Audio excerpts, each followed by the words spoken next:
L'agriculteur n'attend pas les premières pluies avant de commencer à préparer son champ. Vers la fin de la saison sèche, malgré le soleil tonitruant, malgré la chaleur ambiante, et bien que le ciel soit d'un bleu clair et dégagé, sans l'ombre d'aucun nuage, l'agriculteur commence néanmoins à préparer son champ. Il commence à désherber, à dessoucher, à brûler les herbes sèches, ainsi de suite, selon les pays et les pratiques agriculturales. Il commence par préparer ses machines, à préparer ses semences, à préparer tous les produits phytosanitaires et autres qu'il lui faut pour pouvoir ensemencer son champ, entretenir son champ, faire et voir grandir ses plantes jusqu'à la récolte. L'agriculteur fait tout cela sans avoir aperçu un seul nuage. Et pourquoi se comporte-t-il ainsi? Prenez aussi l'exemple d'un jardinier. Le jardinier, sans avoir vu une seule goutte de pluie, ou bien sans avoir vu une seule verdure quelque part dans son jardin, commence néanmoins déjà à la fin de l'hiver à préparer son jardin. Il commence par préparer ses planches, par préparer ses parterres, par les enfumer, par les arroser même avec de l'eau déjà, en attendant que les pluies commencent, qu'il plante ses fleurs et que les jolis bulbes de fleurs puissent éclater de multiples couleurs un peu partout. Prenez l'exemple d'un pilote d'avion. Un avion, c'est des centaines de tonnes. Des avions prennent jusqu'à 400 passagers et chaque passager a parfois droit à 60 kilos. Et tout cela est dans l'avion. Donc ce sont des centaines de tonnes que le pilote doit soulever en l'air. Et pour faire ce travail, il dispose souvent d'une piste qui fait 3 kilomètres. Donc le pilote prend son avion avec tous les passagers à bord, près de 400 âmes, et tous les kilos, tous les tonnes de marchandises, et roule son avion jusqu'en bout de piste. Et maintenant, souvent, vous savez, même au bout des pistes, il y a des murs qui protègent les aéroports contre les intrusions des passants ou bien des personnes qui ne sont pas autorisées.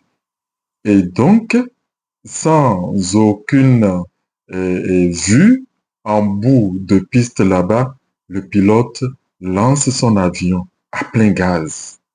Et quand à un certain niveau, il sent que l'avion a atteint assez de vitesse, il fait le geste qu'il faut et le mastodonte s'élève dans les airs. S'il ne le faisait pas, c'est que l'avion se retrouverait dans le mur. Mais le pilote a confiance. Il n'a pas encore vu l'avion en l'air, mais lui, il a confiance que quand il va lancer ses moteurs à un certain niveau, dès qu'il fera le geste qu'il faut avec ses leviers de commande, eh bien, son avion va décoller. Le pilote a fait ce geste pas une fois, pas deux fois, pas trois fois. Il l'a fait des centaines, des milliers de fois.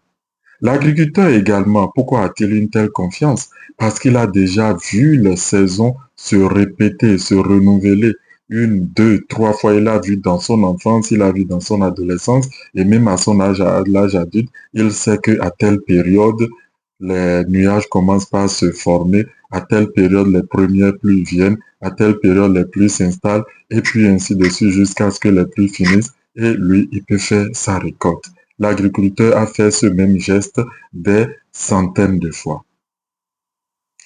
Le jardinier a également fait ce geste de préparer son champ et de préparer ses parterres et de planter ses boutures de fleurs ou bien ses graines, ou bien ses pépins des centaines de fois. Donc, il a déjà la foi que c'est ainsi que cela se passera. Il n'y a plus de doute en lui. Bruce Lee a dit, je n'ai pas peur des 10 000 coups que tu connais, mais que tu n'as pratiqué qu'une seule fois. Mais j'ai peur à en mourir du seul coup que tu connais et que tu as pratiqué 10 000 fois. Je répète, je n'ai pas peur du seul coup que tu connais et que tu as pratiqué Je n'ai pas peur des 10 000 coups que tu connais et que tu n'as pratiqué qu'une seule fois, mais j'ai peur du seul coup que tu connais et que tu as pratiqué 10 000 fois. Parce que Bruce Lee, comme l'a expliqué un coach en développement personnel, en son temps, les combats duraient. Les combats de karaté ou de kung-fu, de wushu, ça durait des trentaines de minutes, des heures. Et Bruce Lee a décidé de révolutionner les choses. Il ne voulait pas traîner dans les combats. Il voulait y aller une fois et puis c'est bon. Et alors il s'est entraîné. Il a appris une frappe, il a appris un coup qu'il s'est entraîné à perfectionner. Il a pratiqué 100 fois, 500 fois, 1000 fois, 10 000 fois. Il est devenu expert dans ce coup. Et quand il vient sur le tatami, les autres sont en train d'essayer tous les multiples coups qu'ils connaissent. Bruce Lee peut encaisser certains coups, mais il attend patiemment. Et dès qu'il voit que les circonstances sont réunies, il envoie son seul coup. Et souvent, son adversaire ne se relève pas de ce coup. Donc, il a appris un seul coup, il a pratiqué 10 000 fois et il a maîtrisé. Et pourquoi j'ai donné tous ces exemples? C'est pour nous amener à apprendre à avoir confiance. Qu'est-ce que les enseignements de métaphysique appliquée nous disent? Que le changement est à l'intérieur. Le changement vient de nous. Le dehors n'est qu'une projection de l'intérieur. L'extérieur est une projection de l'intérieur. Donc tout ce qui se passe à l'extérieur de votre vie, votre boulot, votre salaire, votre activité commerciale, vos amis, votre famille, votre maison, votre quartier, votre voiture, vos voyages, toutes vos expériences de vie, même votre manière de s'habiller, il n'y a pas de hasard. C'est le résultat de ce que vous pensez à l'intérieur.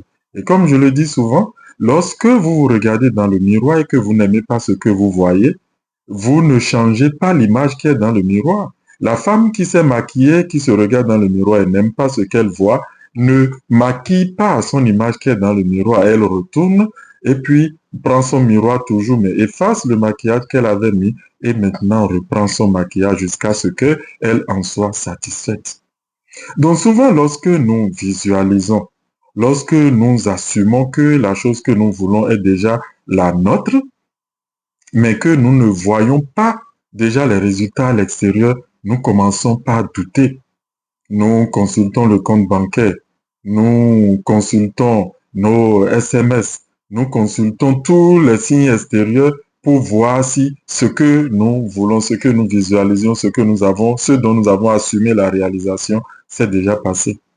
Mais en faisant ainsi, nous sommes plutôt en train de consulter le manque. Nous sommes en train de nous rassurer nous-mêmes que, ah bah oui, je le disais, ça ne marche pas. Voilà, j'ai encore essayé. Voilà, les résultats extérieurs ne montrent pas. Mais ce n'est pas ainsi qu'il faut faire. Si le changement a eu lieu, ce n'est pas le compte bancaire qui va vous le signaler d'abord.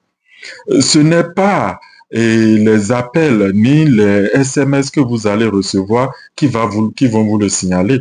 Parce que tout cela, ce sont les résultats. La cause est à l'intérieur. Et si ça va changer à l'extérieur, c'est en vous que vous allez le savoir d'abord. Et si vous êtes, par exemple, en visualisation pour changer une situation financière, même sans que 5 francs soient entrés dans votre compte bancaire, vous devez sentir une certaine, vous devez vous sentir dans un certain état d'abondance, un certain état de plénitude, un certain état de contentement. Tellement vous vous sentez prospère, vous vous sentez à l'aise, vous avez l'impression que non plus rien ne peut vous arriver. Mais c'est là que le changement commence. C'est quand vous avez ce sentiment de plénitude, quand vous vous sentez dans cet état d'abondance, dans cet état de confiance illimitée en l'esprit créateur. Lorsque même les poches vides, vous sortez, vous marchez et vous parlez avec confiance, avec calme, avec foi, avec la certitude que tout est déjà bon, que tout est parfait dans votre vie, que vous avez tout ce qu'il vous faut. Là, vous verrez les signes à l'extérieur. Quand vous avez ce sentiment, vous êtes maintenant sûr que les signes vont suivre et les signes suivent, inévitablement. Et c'est ce que vous devez pratiquer.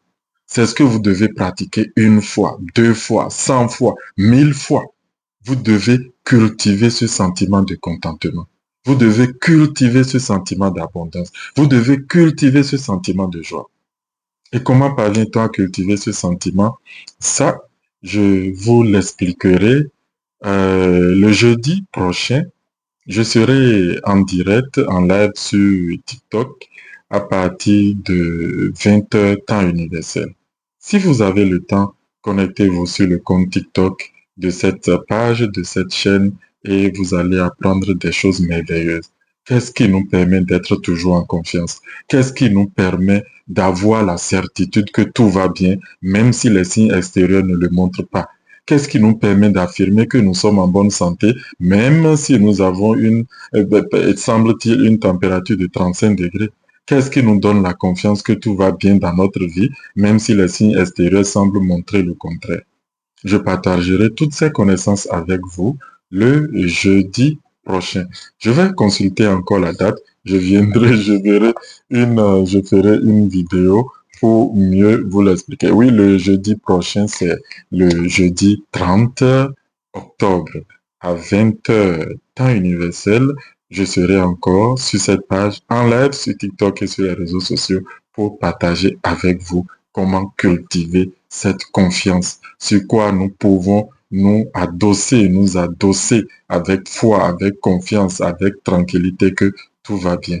D'ici là, portez-vous bien et c'est toujours un plaisir de vous avoir. Je suis Edmond Anouko, docteur en métaphysique appliquée, et sur cette page, sur cette chaîne, je partage avec vous tous les jours des connaissances, des idées, des savoirs qui vous permettent de mener une vie de paix, une vie de joie, une vie d'abondance, une vie où vous vous couchez en paix, vous vous réveillez en paix avec le sourire, sachant que tout va bien.